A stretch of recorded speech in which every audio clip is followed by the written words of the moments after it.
everybody. We'll start with a quick programming reminder. 10:45, the fun begins tonight. We call it the PPR First and 15. It will feature highlights exclusively from this game taking place right here tonight. Point Loma hosting University City. And then after that, it's the granddaddy of them all, the Prep Pigskin Report at 11 p.m. Now, we were going to talk to Coach Ryan Price from University City, but we're having a hard time tracking him down. So, with that in mind, why don't we start with Rick Willis up north, and we'll try to catch Coach Price on the backside. Take it away, Rick. All right, thank you very much, and I am much more entertaining. That's right, our Giraffe Republic North County Game of the Week features the #1 team in the PPR rankings. That would be La Costa Canyon taking on San Marcos, who, if we did a top 10, they'd come in at number 10. That'll be our North County Game of the Week, big Avocado League game. Couple things to know. Carson Lippert, the stud running back from La Costa Canyon, he's out for tonight, out for the season, ended up tearing a bunch of knee ligaments. And as far as San Marcos goes, they throw the ball a lot. Miles Hastings, their quarterback, he's out as well with a throwing shoulder. He'll be out 3 more weeks. We're going to hear from him at 6:20. Also, one thing to know is there's a reason why I always want to come to San Marcos, and it's because of Renee Meyer. Renee Meyer makes the most delicious brownies that you'll ever have in your life. And, well, let's just, stop talking and maybe just start eating. Maddie, I know you like to eat. Would you, or Brandon likes to eat, and why don't you have some? When I heard the words Renee Meyer, I immediately knew you were going to be stuffing your mouth full of something. Well, we got a good one over here. You talked about the PPR top 9. Well, 2 of the teams in that top 9, Cathedral and Madison, are going to be facing off in our Jersey Mike's City Game of the Week, and this will be a barn burner. Let's talk about the Western League for a second. Both these teams walk into league play 4-1, and they got there in very different ways. For Cathedral, they drop their first game and win their next 4.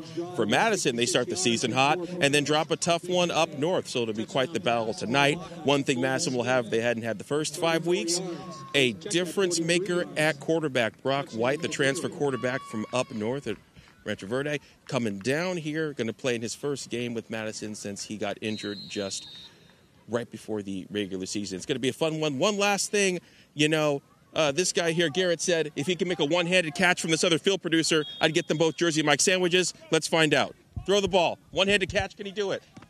He did it! Congratulations! By the way, totally not getting you any of the sandwiches I promised you. Maddie, take it away. Thanks, Brandon. That was pretty entertaining, but we have the top 2 teams out in East County going head-to-head tonight. It's the Granite Hill Eagles out here at Steel Canyon, and the last time these 2 teams met, was last year in the D2 semifinals. Granite Hill, the Eagles lost to Steel Canyon 28-27, and the Cougars went on to win it all in the state title last season.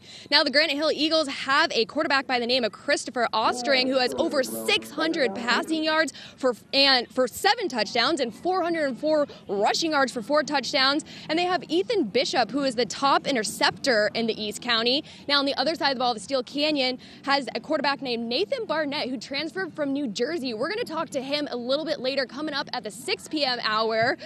But for now, hey, let's send it out to South Bay and hear a little bit more from John Soderman. All right, Maddie, tough night tonight for the Olympian Eagles as they take on Otay Ranch. The Eagles have 6 of their starters who are injured, some in concussion protocol. Going to be a tough night for the Eagles, who are 1-5 as we look here now with the Otay Ranch cheerleaders. So this is going to be a good game down here in the South Bay. Once again, Olympian Eagles 1-5 taking on the Otay Ranch Mustangs. Allison, take it away. Hey, thanks so much, Sean. I'm here at Kearney High School where they're getting ready to take on the Patrick Henry Patriots in their homecoming game. I'm joined now by Jacob Edelman from Patrick Henry. Jacob, thank you for joining me. Thank you. So, it being midway through the season, what are you guys kind of looking towards these next few games to try and accomplish? Ultimately, I think we need to improve our team. I think that the best way we can do that is just getting some wins and just changing the mentality of the young kids on our team. And I think that by doing that, we'll have a better program in the following years to come. And what do you guys need to do tonight in order to be successful against this Kearney team? We need to hit them every play. All right, thank you so much for joining me. Good luck out there tonight. Thank you. All right, Paul, I'll send it over to you in Point Loma. Allison, thank you very much. As promised, Coach Ryan Price from University City. Coach, thanks for making it over here. Thanks for having me. I want to start with this dramatic piece of video, a little bit of tape delay here, but tell us about what is now referred to in prep circles as the proposal. Yeah, it was a long time coming, 7 years. It's actually my 7-year anniversary today. And so I had to get it done before I hit the 7-year mark. So I made it happen at our last home game before the date. So it was pretty special. Very cool. And the kids were all in on it? I didn't tell them till halftime, and they lost their minds when I told them. Very cool. Yeah. It's good you passed up the 7-year itch. You just got right over that, so you don't have to worry about it. Yeah. So we do a thing here. It's a little weird. We like to do a point spread. And I saw J.L. Skinner, and I had this to pick him, but that kid looks like Keenan Allen. He looks like a pro wide receiver. How do you stop somebody like that? Yeah, he's a big guy. He had to get all hats to the ball to stop him. We got a pretty special receiver on our side, too. It'll be fun to watch the two of them play all night.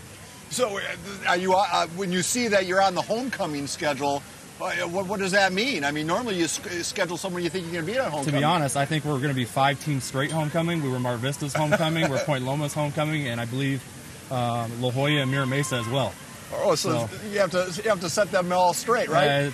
I guess it's the time of year. We'll find out if the price is right. Yeah. All right, Coach, thank you very much. I know you have to get to your team. Kickoff is rapid. It's a 6:30 kickoff here.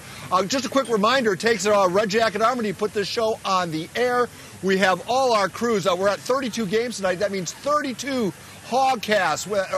That's what it's basically podcast, but our kids are looking for something interesting that you might not see anywhere else. We upload 32 of them every Friday night. Here's one of my favorite from a week ago. This is Anna Sakuti, and she was at Sarah's military night. Check out Anna. Yeah, I'm retired. I was a corpsman with the United States Navy. I'm retired now, work for the State Department now. So whenever I'm home from Afghanistan, I come out here to coach the kids. Once a Marine, always a Marine. I love coaching the kids, and I just love representing this great community and always standing great for our country. All right, so you can see those at KUSI.com. We upload 32 fresh ones. We have a little bit of extra time. So, Coach, you were talking about the head-to-head matchup between Grandfors and Skinner. They're both on our Silver Pigskin watch list, deservedly so. Can you get so focused on those two that you forget that there's 20 other guys on the field? I mean, they have a very talented team overall. We got a lot of other guys that are stepping up and making plays as well. Obviously, those two are kind of the focal point guys that are getting D1 offers, but I know we both have playmakers on both sides of the ball on both teams. So. Point Loma, a really good team. I don't think people realize they have 2 losses by a total of 3 points in the 2 losses. It's homecoming, the atmosphere. Are you guys ready for it? Or? I think we're ready. We had a great week of practice. They played some really tough teams, so they're battle-tested. We had a good bye week, and so we're coming off that win against Mar Vista, and I think we're ready to roll. We'll see. All right, are you a scripted guy? Are the first 10 plays laid in, or is this going to be a down and distance situation? Every offensive coordinator comes in with 10-play script, and I'd say maybe 10% of those plays go the way you expect. So, we're just going to play it by ear and do what we do. The city's kicking off at 6:30. Are you all right with that, or do you prefer that 7 o'clock kickoff? A little traditional. I mean, 7 o'clock is usually better, but I understand the light situation here. We play our games at 6:30 as a city school, so we're used to it. But it's nice to play at 7 sometimes. You're playing in the flight path a little bit here. Do you have to work on your silent count with the plane noise? Well, we had a little practice this week because we had the Blue Angels practicing over our field all week. So they're actually lower than these jets. So I think we're ready to handle that. All right. Well, Coach, thank you very much. I know you got to get to your team. Just a quick reminder, everybody, the 10:45 first and 15 is devoted exclusively to this game. So make sure you check us out at 10:45. It leads in seamlessly to the Prep Pigskin Report. Bert Grossman will be riding shotgun, and we'll be breaking down this game element by element and then going to the main event. All right, so I thank you so much for watching right now. We'll be back with a lot more at 6 p.m. The PrePr is now segueing into the 6 o'clock hour. Hope you stay tuned.